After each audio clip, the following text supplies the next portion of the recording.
Not seeing anyone, we will address our first and only agenda item. I would entertain a motion to approve the contract with the RESD and the county for services to the Sheriff's Department. So moved. Support. I have a motion and support. Discussion, information? This is a 2-year contract, one of the 3 that we do with the RESD. The price hasn't gone up in 2 years, it'll be the same for another 2 years. And what services do they offer to the Sheriff's Department? Is that tech support? All their tech support, particularly the patrol vehicles, require a lot. 911 pays part of this. Okay. Any other questions? All in favor of moving this forward to tomorrow night, signify by saying aye. Aye. Any opposed? And motion carries. Second call to the public.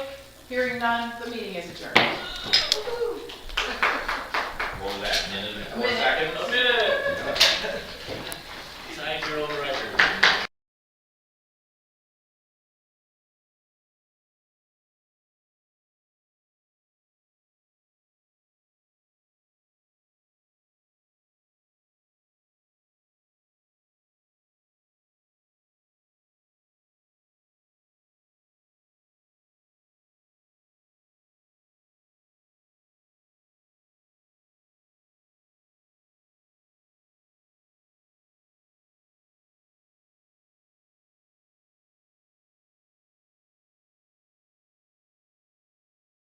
Stand for the pledge, please.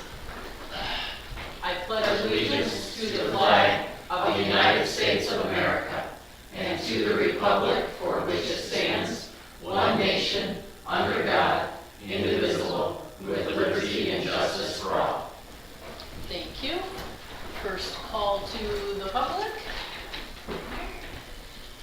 All right, I would entertain a motion to approve the MSU Extension Services contract for 2025 and authorize the board chairman to sign the agreement. So moved with a proviso. I will support that, and let's have some discussion. Yeah, I am looking at this agreement for extension services. If you look at the kind of preparatory language at the beginning of it, there are 1, 2, 3, 4, 5, 6 paragraphs. There's a paragraph that begins further. And I move it if we strike that particular paragraph, which I don't think adds anything to the agreement. I don't think it makes a lot of sense. It purports perhaps to be a protection of certain groups from discrimination, but if you look at the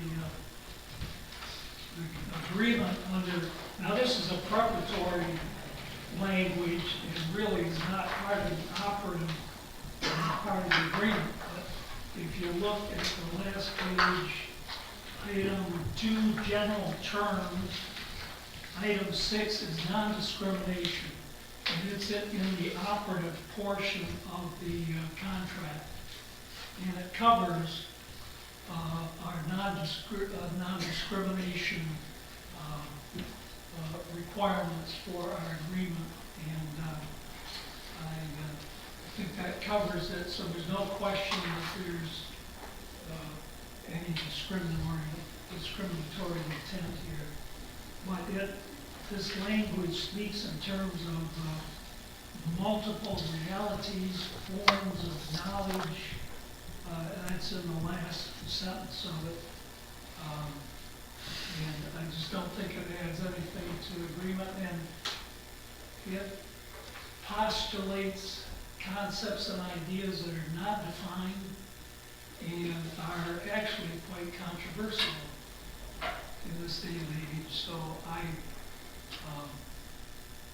move the approval of this contract minus that particular paragraph. Did you make the motion?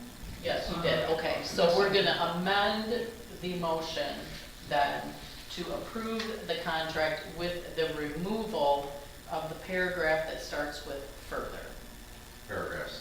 Paragraph 6. And I will support that amended motion. It's not number 6. No, not Right. paragraph 6, it's paragraph 6. It does not have a legal effect, it's part of a, Political statement.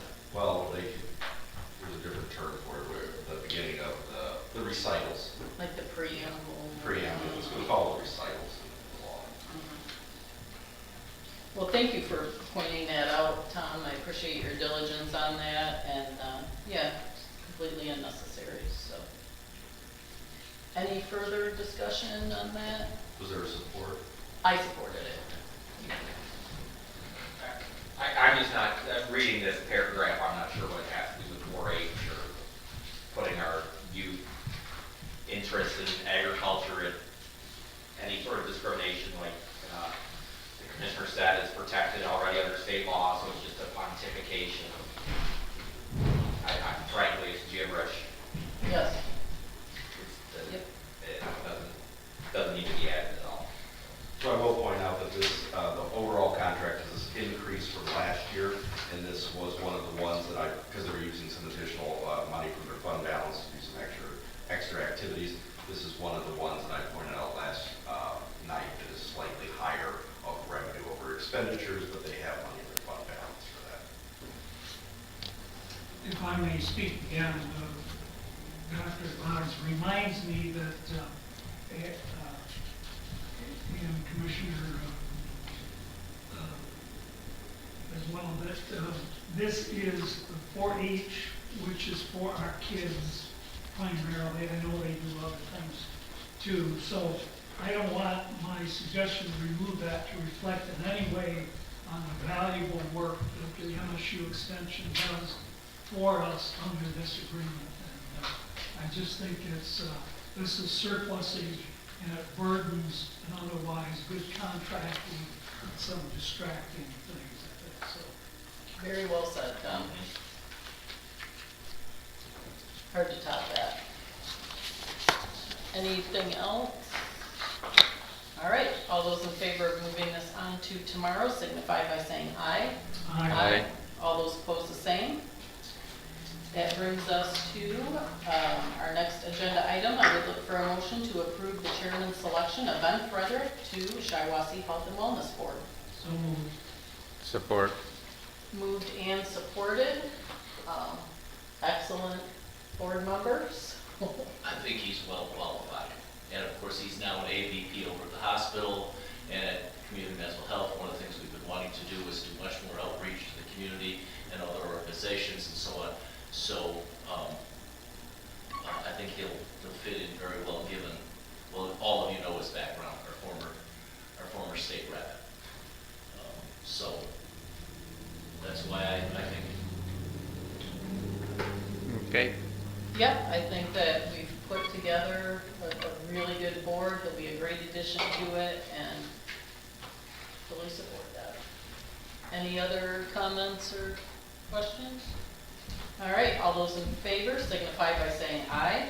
Aye. All those opposed, the same. That moves to tomorrow. Second call to the public. And we are adjourned. Thank you.